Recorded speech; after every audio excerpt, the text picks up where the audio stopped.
Hello friends, digital शिक्षा के online class में मैं रमन आप सभी का स्वागत करता हूं। ये यूपी स्पेशल की क्लास है और ये लेखपाल और सुपर टीटी के लिए स्पेशल क्लास चल रही है। आज हम लोग इस क्लास में बात करेंगे उत्तर प्रदेश के भौतिक विभाजन पर, लेकिन इससे पहले हम बात करेंगे उत्तर प्रदेश के मंडल और मुख्यालय के बारे में। ठीक है, पहले हम लोग बात करेंगे उत्तर प्रदेश के मंडल। उत्तर प्रदेश के मंडल, तो उत्तर प्रदेश में वर्तमान समय में 18 मंडल हैं। अगर जिलों की बात की जाए जिले, तो जिले वर्तमान में उत्तर प्रदेश में कितने हैं? 75। ठीक, इन सबको बहुत विस्तार से नहीं पढ़ना है क्योंकि मंडल जो हैं वो जिले के नाम पर रखे गए हैं। ठीक, एक मंडल ऐसा है जो कि जिले के नाम पर नहीं है, उसको हम बता देते हैं। वह मंडल है देवी पाटन। देवी पाटन। अब इस मंडल में देखिए कौन कौन से ज़िले आते हैं। तो इसमें आएगा बलरामपुर, इसके बाद आएगा बहराइच, श्रावस्ती और गोंडा। ये 4 ज़िले आते हैं इस मंडल में। और यही प्रश्न भी बन सकता है कि सबसे नवीनतम मंडल कौन सा है? तो सबसे नवीनतम मंडल है अलीगढ़। सबसे नवीनतम मंडल ये 2018 में बना। कब बना? 2018 में इसे बनाया गया। इसमें 4 ज़िले आते हैं। कौन कौन से? तो अलीगढ़, एटा, हाथरस और कासगंज। आपसे प्रश्न पूछा जा सकता है कि सबसे नवीनतम मंडल कौन सा है या सबसे बाद में कौन सा मंडल बना है? तो अलीगढ़। इसमें 4 ज़िले आते हैं, अलीगढ़, एटा, हाथरस और कासगंज। ठीक है, अब हम लोग बात करेंगे मुख्यालय के बारे में। उत्तर प्रदेश के मुख्यालय, उन मुख्यालय के बारे में जो कि उनके ज़िले के नाम से नहीं किसी अन्य नाम से जाने जाते हैं। ठीक, हो सकता है वहाँ से प्रश्न बन जाए लेखपाल में। अब हम लोग उन मुख्यालय के बारे में बात करेंगे जो किसी अन्य नाम से जाने जाते हैं। एक तरफ जिला लिखा है, दूसरी तरफ उसका हम मुख्यालय बताएंगे। ये इम्पॉर्टेंट हैं क्योंकि इनको किसी अन्य नाम से जाना जाता है। ठीक है, हम लोग बात करते हैं अमेठी का मुख्यालय कहाँ है। सबसे पहले क्या है? अमेठी। अमेठी का है गौरीगंज। इसका मुख्यालय कहाँ है? गौरीगंज। संभल का क्या है? पवासा। ठीक है, कौशाम्बी का कहाँ है? मंजनपुर। सोनभद्र का कहाँ है? रॉबर्टगंज। ये इम्पोर्टेंट है, इसे आप ध्यान रखें। सोनभद्र का। सिद्धार्थनगर का है नौगढ़।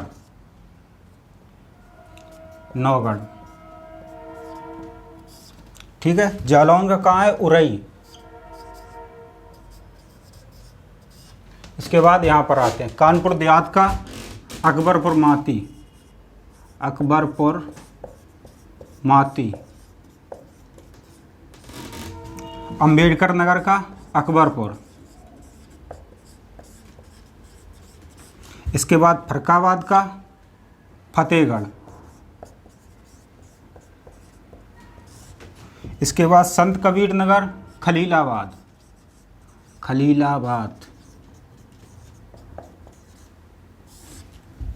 इसके बाद गौतम बुद्ध नगर का नोएडा।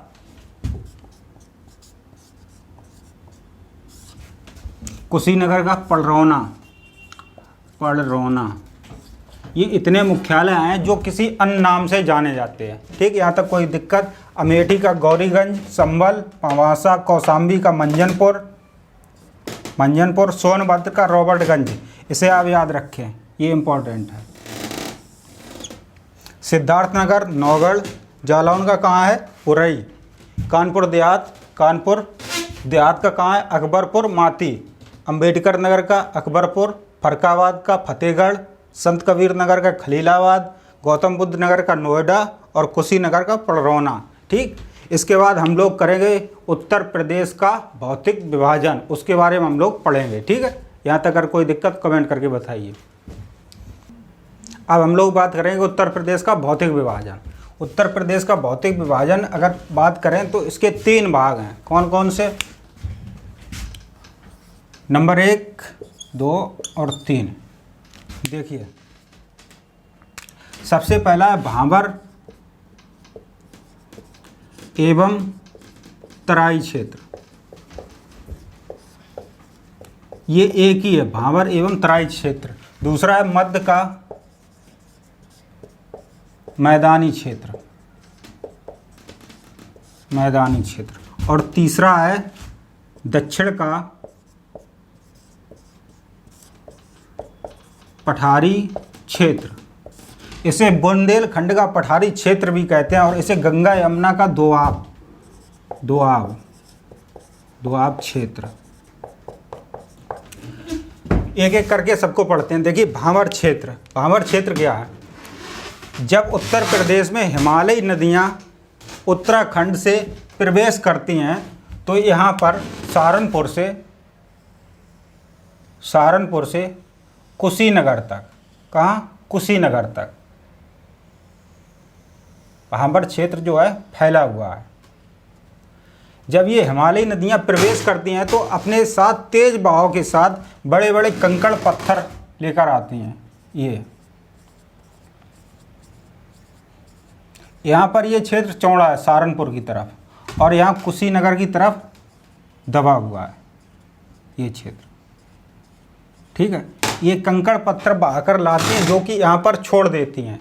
इसे ही कहते हैं भाबर क्षेत्र। अब ये क्षेत्र कृषि के लिए बहुत ही अनुपयोगी है या सबसे कम उपयोगी माना जाता है। यहाँ पर फसलें नहीं होती हैं। ये भाबर क्षेत्र, भाबर क्षेत्र। अब इसके जस्ट नीचे जब आएंगे हम लोग, यहाँ पर सहारनपुर से कुशीनगर तक, यह तराई क्षेत्र। इसके भाबर के जस्ट नीचे क्या है? तराई क्षेत्र, ये वाला। यहाँ पर पानी की उपलब्धता बहुत अधिक रहती है। यहाँ पर हेल्थ इशू बहुत रहते हैं, बहुत अधिक बीमारियाँ भी फैलती हैं। ये तराई क्षेत्र, ये वाला तराई क्षेत्र। अब यहाँ पर जब पानी की उपलब्धता हो रहेगी तो इसी के अनुसार यहाँ पर फसलें भी होंगी। तो तराई क्षेत्र में सबसे ज़्यादा कौन सी फसल होती है? तराई क्षेत्र में धान और गन्ना की फसल के लिए सबसे उपयोगी मानी जाती है ये क्षेत्र। कौन सा? तराई क्षेत्र। भाबर क्षेत्र में कोई फसल या बहुत महत्वपूर्ण कृषि नहीं होती है यहाँ पर, क्योंकि यहाँ पर इतने बड़े बड़े पत्थर और चट्टानें हैं कि वहाँ कृषि योग्य भूमि नहीं है। अब जब इसके जस्ट नीचे आएंगे हम लोग, किसके? तराई क्षेत्र के दक्षिण में, तो ये मध्य का मैदानी भाग। यहाँ पर नदियाँ विलुप्त हो जाती हैं। पानी तो रहता है यहाँ पर, लेकिन नदियाँ विलुप्त हो जाती हैं। ये सबसे अच्छी कृषि के लिए भूमि मानी जाती है। गंगा यमुना का दोआब क्षेत्र भी कहते हैं। दोआब का मतलब क्या है? दो माने दो, आब माने नदियाँ। गंगा यमुना के बीच का जो क्षेत्र है उसे दोआब या फिर मध्य का मैदानी भाग भी कहते हैं। ये यहाँ पर हर प्रकार की फसलें उगाई जा सकती हैं। कृषि योग्य भूमि सबसे अच्छी मानी जाती है कृषि के लिए सबसे अच्छी भूमि। यहाँ पर सभी प्रकार की फसलें उगाई जा सकती हैं। कहाँ पर? मैदानी भाग में। अब इसके ऊपर है तराई भाग। तराई भाग से एक प्रश्न बनता है कि उत्तर प्रदेश में थारू जनजाति कहाँ पर निवास करती है? तो आप बताएंगे उत्तर प्रदेश के तराई क्षेत्र में। अगर वहाँ पर ऑप्शन में तराई क्षेत्र ना मिले तो वहाँ पर आप लगाएंगे थारू जनजाति जो है मुख्य रूप से गोरखपुर में पाई जाती है, और जो गोरखपुर है वो उत्तर प्रदेश के तराई क्षेत्र में स्थित है। ठीक, अगर आपको ये प्रश्न पूछा जाए कि थारू जनजाति उत्तर प्रदेश में कहाँ निवास करती है, तो अगर आपको गोरखपुर ऑप्शन में मिले तो आपको लगा देना। अगर गोरखपुर नहीं दिया होगा तो वहाँ पर तराई क्षेत्र दिया होगा, उसको आप लगा दें। ऐसे ही बुक्सा जनजाति कहाँ पर पाई जाती है? तो आप बताएंगे बिजनौर में। जनजातियाँ हम आपको अलग से पढ़ाएंगे, लेकिन ये वाली बहुत ज़्यादा पूछी जाती हैं, इसलिए हमने बता दिए।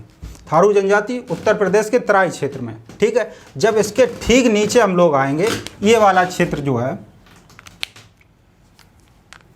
ये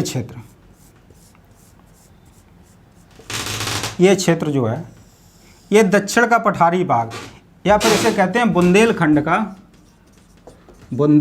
का पठारी क्षेत्र। ये वाला, ये क्या है, कर्क रेखा के समीप पड़ता है, इसलिए यहाँ पर गर्मी ज़्यादा पड़ती है। और ये क्षेत्र जो है, ये पठारी भाग से चट्टानों के टूटने से इसकी मिट्टी का निर्माण हुआ है, इसलिए यहाँ पर दलहनी एवं तिलहनी फसलें उगाई जाती, यहाँ पर इसकी पैदावार होती है। आपसे ये प्रश्न पूछा है सबसे अच्छी कृषि योग्य भूमि कहाँ है, तो वह है मध्य का मैदानी भाग या फिर दोआब क्षेत्र। यहाँ पर दलहनी और तिलहनी फसलें उगाई जाती हैं। कहाँ? दक्षिण के पठारी भाग में। ठीक है, यहाँ तक कोई दिक्कत? ये थे उत्तर प्रदेश के भौतिक विभाजन में 3 क्षेत्र। भांवर एवं तराई क्षेत्र एक ही है।